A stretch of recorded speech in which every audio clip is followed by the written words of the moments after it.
Hey, the iPad 9 has already been delivered to majority that order it, yet not everyone is on that train. Some even consider other options. While I already made videos which should hopefully help you consider between the iPad 9 and the iPad mini 6 or the 8th gen version, I did skip one, which some of you may call it essential. The one that compares the iPad 9 and the iPad Air 4. This will also include an explanation why the iPad Air of the 3rd generation doesn't belong anywhere, unless you find it somewhere really cheap. Hi friends, and welcome to Digital Marketing channel. My name is Marco and this is your dose of Apple news, leaked information, rumors and opinions. Make sure you subscribe, leave a comment below, hit the like button and don't forget to enable all notifications so you don't miss the next video.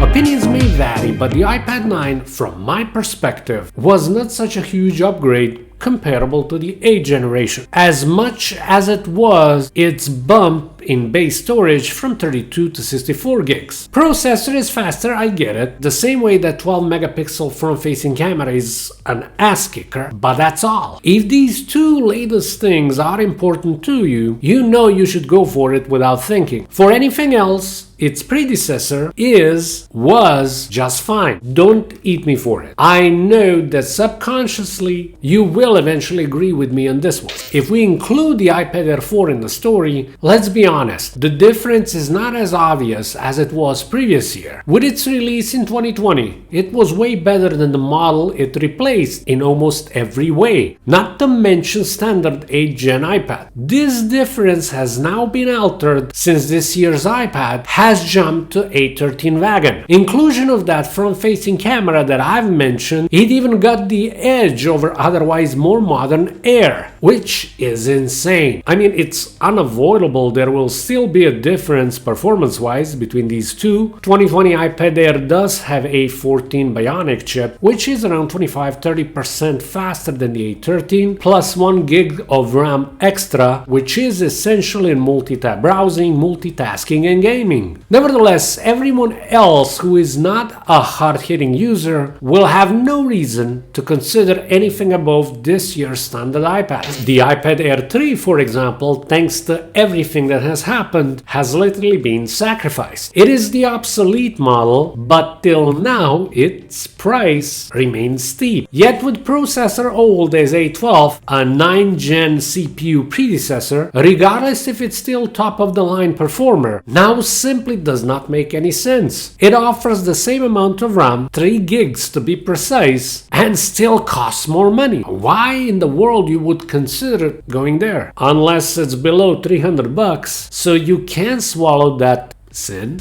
Blackbeard hosting. Simple, easy to use website installer, 24/7 customer support, real people, and more. Hosted on fast, reliable, and secure servers. Check it out. 1 month free trial, no credit card needed. With Digital Marketing's code, you get 5% off. Blackbeard hosting. Hosting as it should be. The iPad Air 4 is still superior here in terms of speakers, with its 10.9-inch edge-to-edge laminated display, including 2nd gen Apple Pencil support. Also, don't forget, it still has its not as bad camera on the back for all those iPad photography enthusiasts. There are some, no? The iPad Air 4 in these fields stands strong, plus support for accessories like Apple Magic Keyboard and USB-C connector, which is an unwritten must for pros. The iPad Air 3 comes with 10.5-inch display that is still laminated and offers support for 1st generation Apple Pencil. If we exclude lamination and that miserable difference in screen size, nothing exciting there. 9th generation iPad holds 10.2-inch display and it's ready for a first iteration of the Apple Pencil as well. Both of these have Lightning ports, so once again the Air 3 seems pointless. If you are an artist, you may be happy to know that true benefits of the 2nd generation Apple Pencil can really be experienced on 120Hz refresh screen, which none of the mentioned models has. You know where to look. right? Laminated display of both their variants is advantage in terms of better viewing experience, namely in extremely bright conditions. But the non-laminated will serve you just okay equally, with few differences though, but still okay. To summarize, pros, multimedia geeks, iPad photo shooters, and gamers, if they can, they should go for the iPad Air 4 in this scenario. Everyone else, even those that could be part of the first group, if they're budget sensitive, they can go freely to the iPad 9. I do not suggest the iPad Air 3 at all, unless it's really cheap. So, what about you? Are you tempted to buy an iPad Air from 2019? Please answer below. That's it. I hope you enjoyed this video. Make sure you subscribe, hit the thumbs up and turn on notifications. Thank you so much for watching Digital Marketing channel. My name is Marco. Talk to you soon. Have an excellent day. Bye.